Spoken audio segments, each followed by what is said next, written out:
Sans plus tarder, j'invite Julie-Christine Coton, professeure à santé, faculté de santé communautaire de l'Université de Sherbrooke, qui a une présentation sur la trajectoire. Vous voyez en ce moment. Ah non.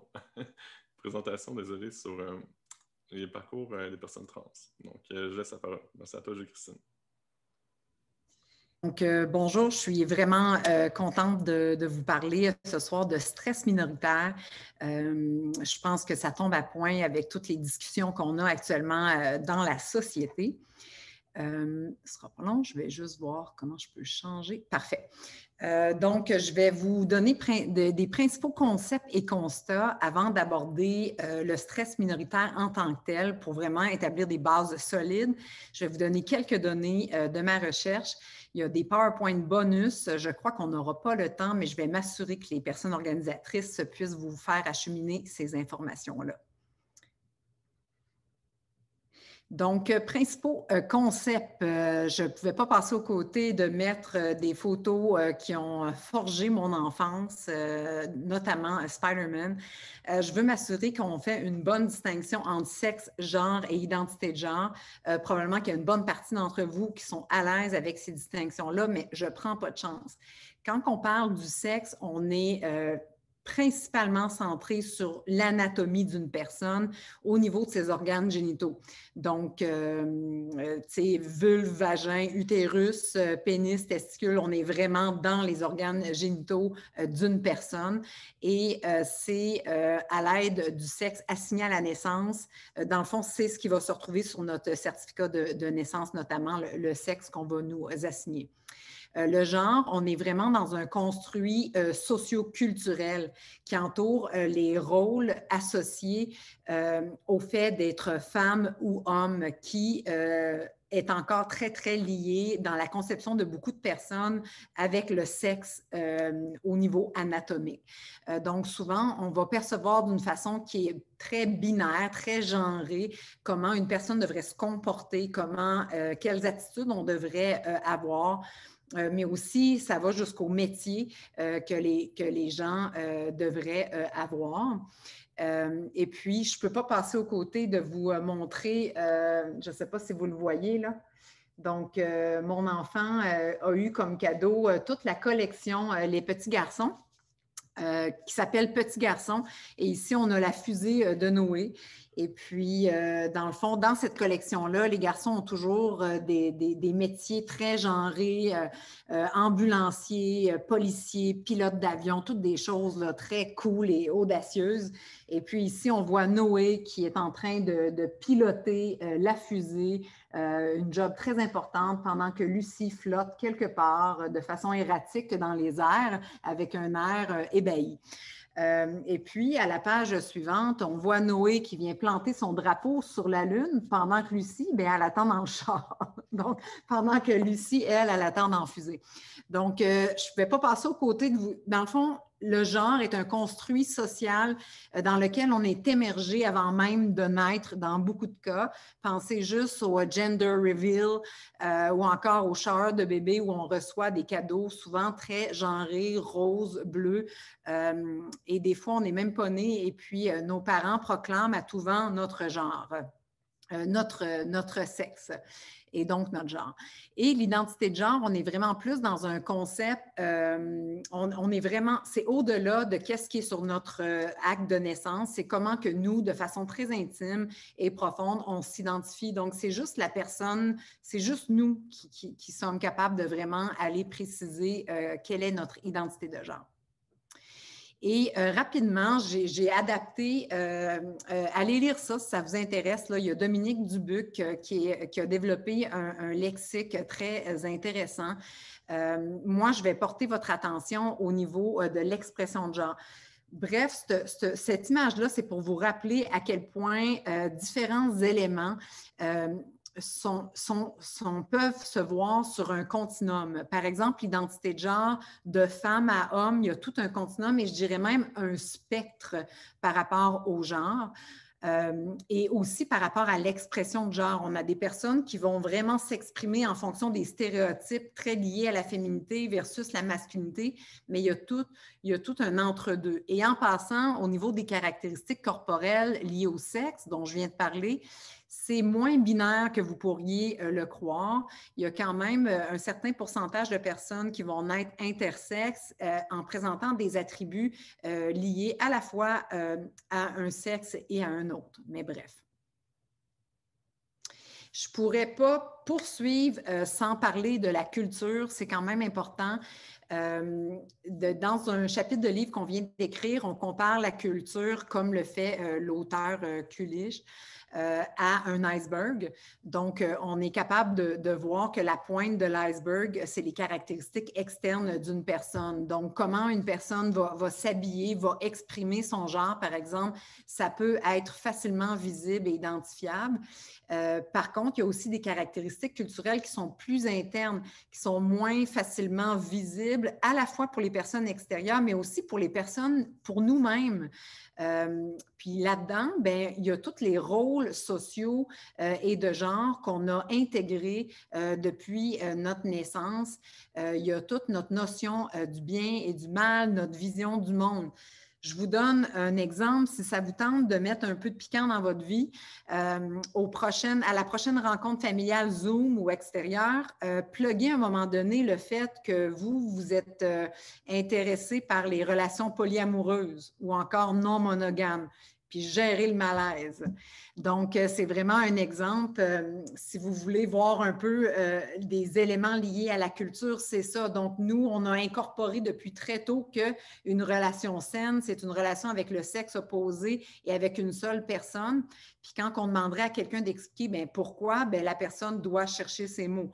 Un autre exemple que je peux vous donner, au début de ma relation avec mon conjoint, ma façon préférée de le désorganiser puis de le taquiner, c'est plus du tout le cas, il serait fâché de m'entendre. Mais quand on devait se rendre à des endroits en auto, je me dépêchais à sortir de la maison en premier pour aller m'asseoir derrière le volant dans l'auto. Et puis là, il était dépourvu parce que là, il était rendu au siège passager. Puis là, je le questionnais, mais qu'est-ce qui fait que pour toi, t'as donc bien l'air bête, là, c'est quoi le problème que ce soit moi qui conduise pendant 15 minutes? Puis il a fallu qu'il cherche ses mots, puis il a fini par dire, ben on dirait que je me sens pas un bon chum. Pour moi, c'est être un bon père de famille. Pour moi, c'est être galant. Je me sens inutile. Donc, vous voyez, on est vraiment dans quelque chose de plus internalisé, de moins visible. Puis c'est la même chose quand on parle de tout ce qui est concept lié au genre. Je dois attendre. OK, parfait. Et là, il faut être conscient de l'hétéro-cis-normativité, OK?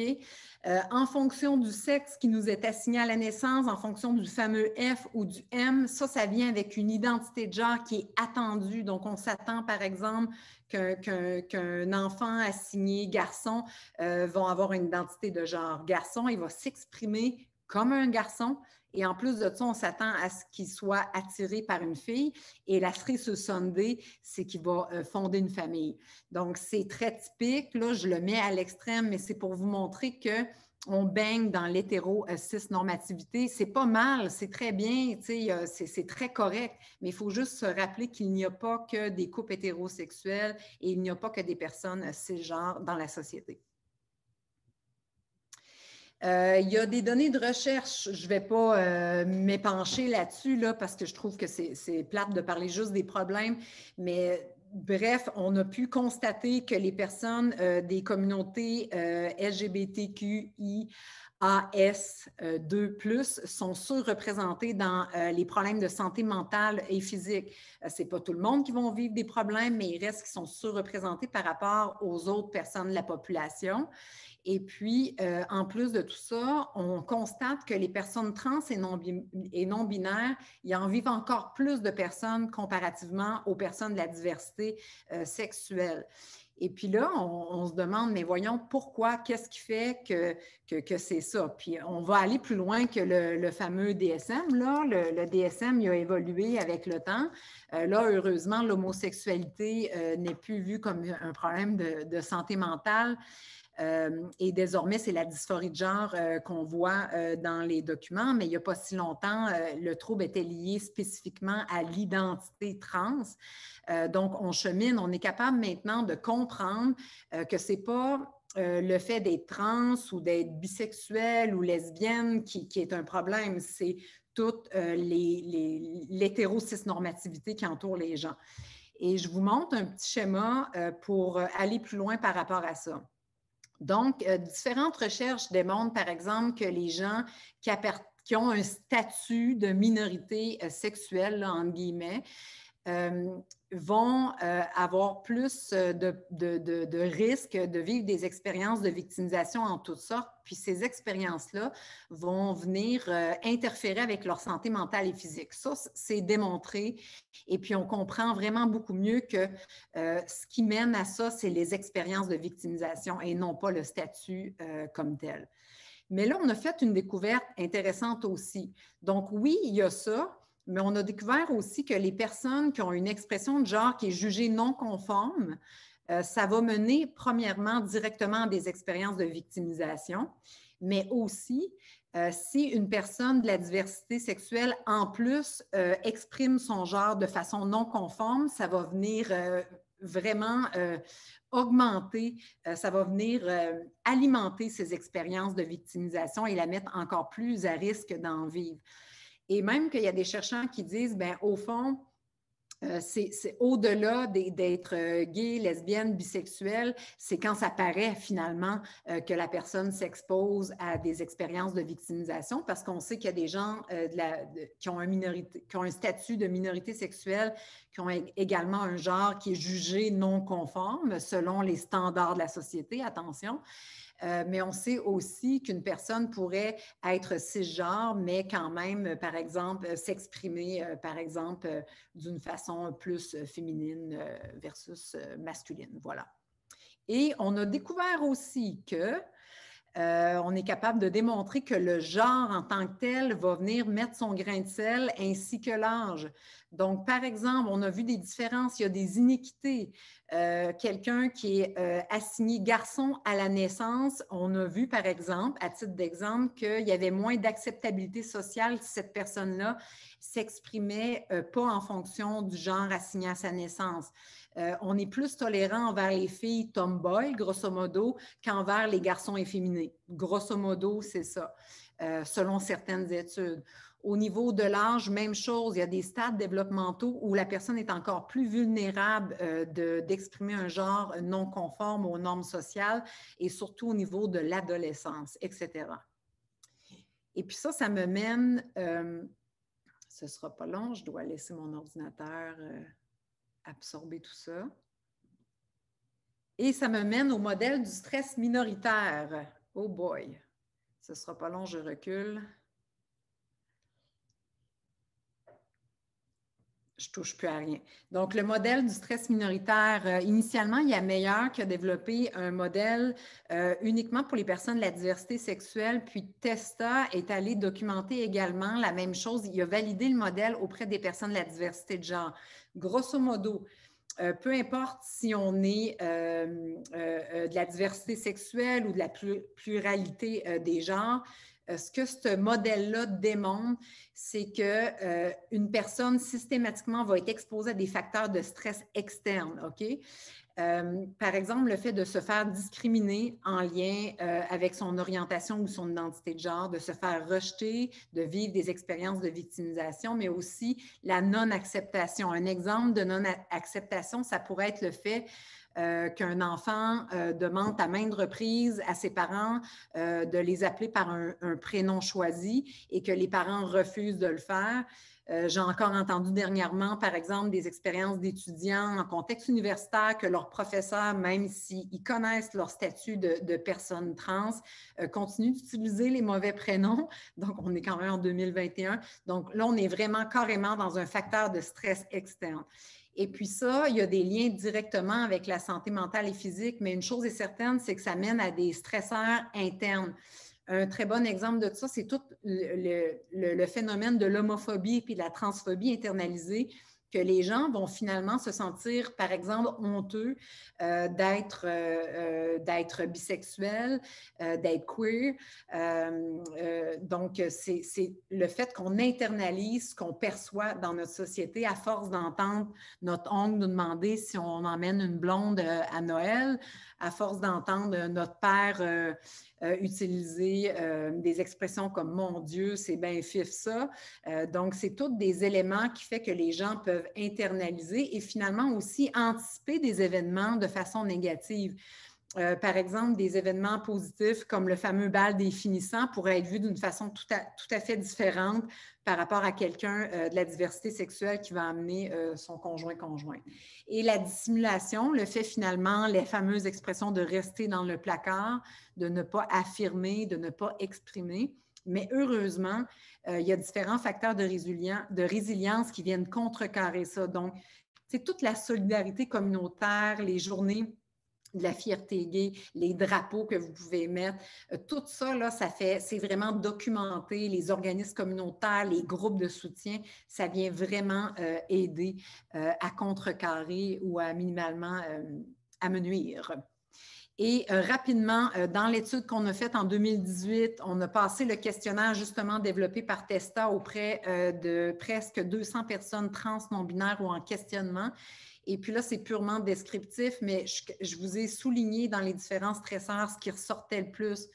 Dans les stresseurs externes pour la discrimination, là, la fameuse salle de bain, c'est très présent. Le fait d'obtenir des documents d'identité selon le genre. Au niveau du rejet, la difficulté de trouver un partenaire ou à garder une relation. Au niveau du rejet par la famille, du rejet par les amis en lien avec l'identité ou l'expression de genre. Le fait d'être harcelé verbalement, d'être taquiné. Donc, ce qui est en rouge, c'est les éléments qui ressortaient le plus au sein de l'échantillon. Donc, vous voyez, dans la non-affirmation ou encore la non-acceptation, on a le fait de devoir expliquer à maintes reprises son identité de genre, corriger les pronoms à utiliser, devoir beaucoup travailler pour faire voir son genre correctement aux gens. Et puis, au niveau de la transphobie internalisée, tout le sentiment d'exclusion, se demander pourquoi on n'est pas normal. Et au niveau des stresseurs internes, il y en a qui ont carrément dit qu'ils évitent d'exposer leur corps, qui portent attention à leur façon de s'habiller et qui doivent essayer de modifier leur façon d'interagir avec les gens. Donc, c'est tous des éléments qu'on a colligés. Au niveau des facteurs de résilience, il y a quand même des gens qui sont capables de soulever des beaux facteurs de résilience, comme par exemple se sentir finalement spécial de façon positive, d'être de la diversité, préférer que les gens sachent tout en lien avec qui elles sont. Donc, tout le fait de se sentir connecté à d'autres personnes trans non-binaires. Et les analyses qui sont en cours, j'aurais aimé pouvoir vous les présenter, mais au pire, je reviendrai vous voir. On va aller comparer les vécus. On va aller voir si les gens vivent du stress différemment ou plus en fonction, par exemple, de leur orientation sexuelle. Donc, une personne trans non hétérosexuelle, est-ce qu'elle va vivre plus de stress minoritaire, puis où? En fonction de leur expression de genre, en fonction du statut de transition, s'ils sont en cours de transition, par exemple, versus si elles considèrent que leurs démarches sont grosso modo terminées, quand c'est le cas, leur âge, etc. Donc, voilà. Et puis, n'hésitez pas à m'écrire si vous avez des questions. Il y a une recherche qui s'en vient. Ça va être malade, LGBTQ+. On veut développer potentiellement un espace collaboratif communautaire en Estrie. On veut aller évaluer les besoins. Donc, n'hésitez pas à me contacter si vous avez des questions. Voilà. Merci, Julie-Christine, pour la présentation. Je pense que tu nous as vraiment bien mis dans le bain avec les définitions, puis faire sortir une réalité qui n'est peut-être pas connue de beaucoup de gens. Donc, ce serait maintenant la période de questions. On aura encore un peu de temps pour ça. Je n'avais pas la notion du temps. Là, je viens de voir, j'avais juste besoin de tourner ma tête à droite. Donc, je rentre-tu dans le temps? C'était 15 ou 20 minutes? C'était 15, mais on a dépassé 3 minutes. C'est vraiment pas dramatique. OK. Donc, je répète, si vous avez des questions, vous pouvez juste lever la main. Si vous avez besoin d'aller dans l'option réaction dans le bas de la page, vous avez l'option le raise hand ou lever la main. Donc, je vois déjà qu'il y a une première question. Charlie, je laisse.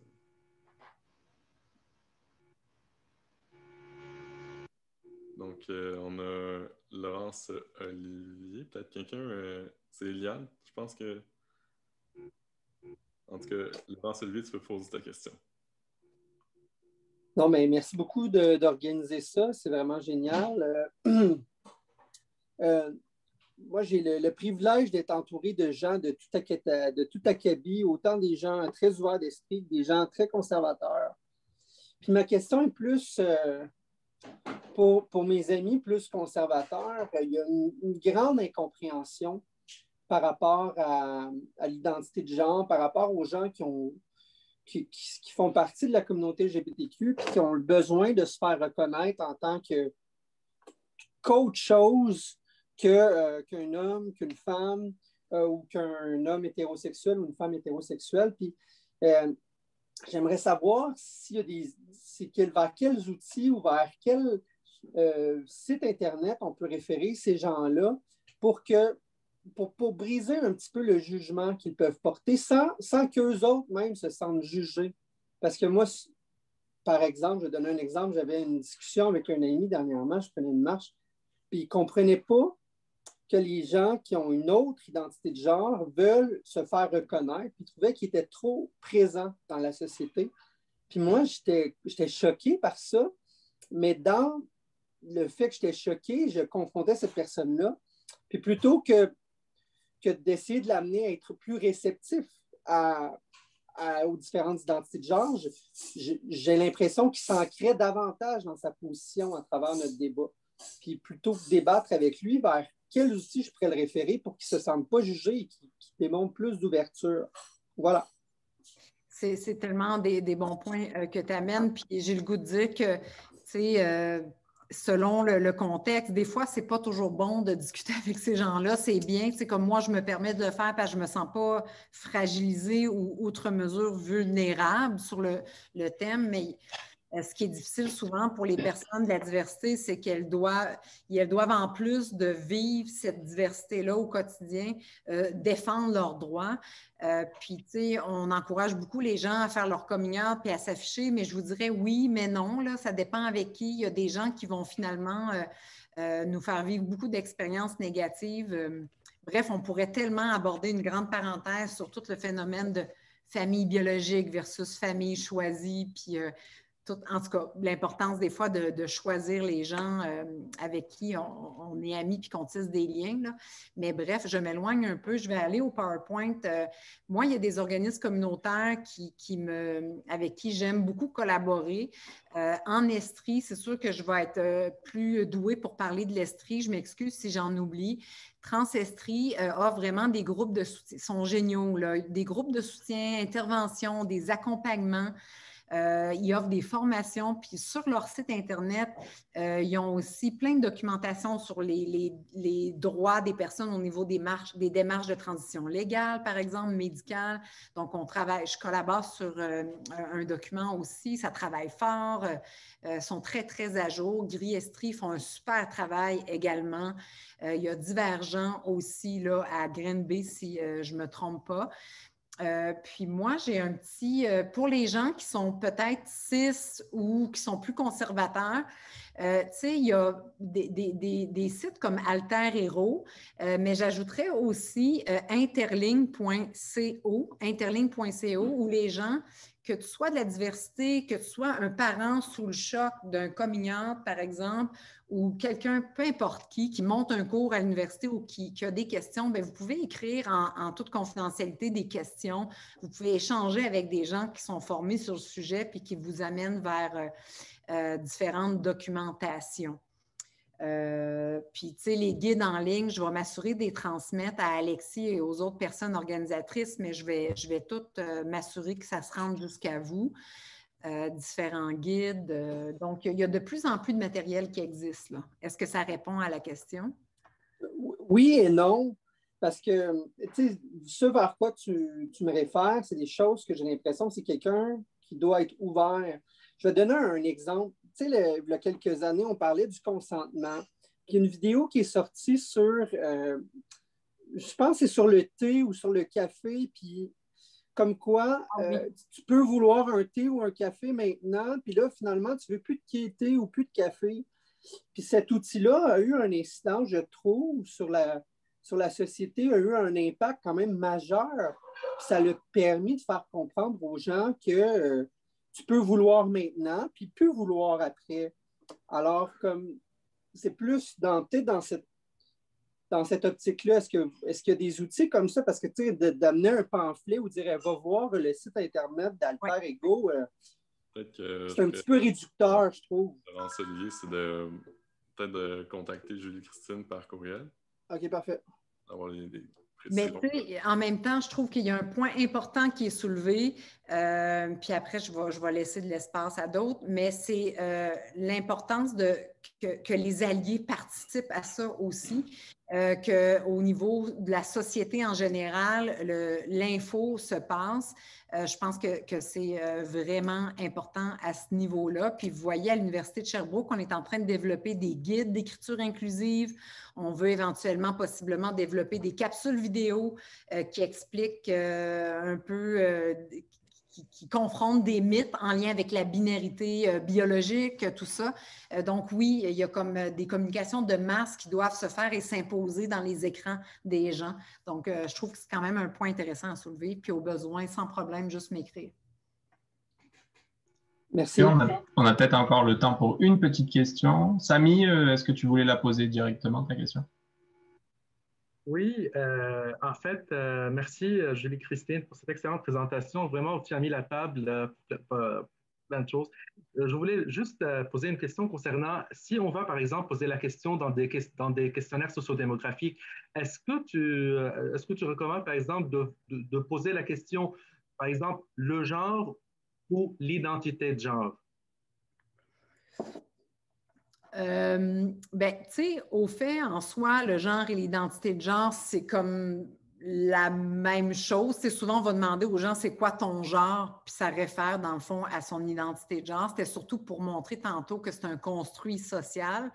Mais tu amènes un point important. Quand j'ai fait mon enquête en 2018, moi, j'étais allée avec ce que je voyais autour de moi, puis avec les propositions souvent dans les études. Là, récemment, c'est vraiment mieux là, dans les dernières années, mais il y a 10 ans, c'était comme est-ce que tu es femme, homme, autre?